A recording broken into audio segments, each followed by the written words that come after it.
Dubai में लाहौरी बदमाश तीफी but की गिरफ्तारी। क्या 25 जाने लेने वाली खानदानी दुश्मनी खत्म हो सकेगी?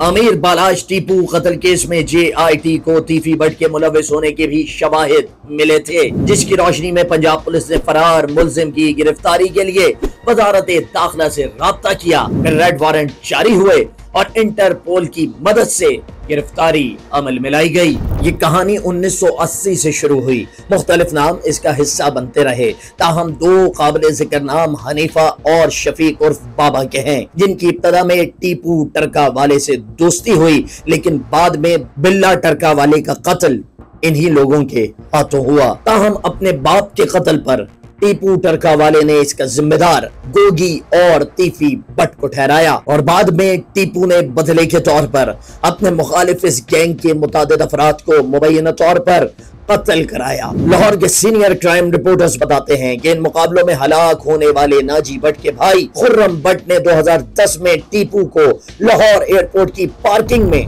कत्ल कर दिया। टीपू उस वक्त दुबई से लाहौर पहुंचा था। खुर्रम बट ने बज़ाहिर अपने भाई के कत्ल का बदला लिया, मगर इसका इल्जाम तीफी बट पर लगा। कुछ अरसे बाद टीपू का बेटा अमीर बालाज भी कत्ल कर दिया गया।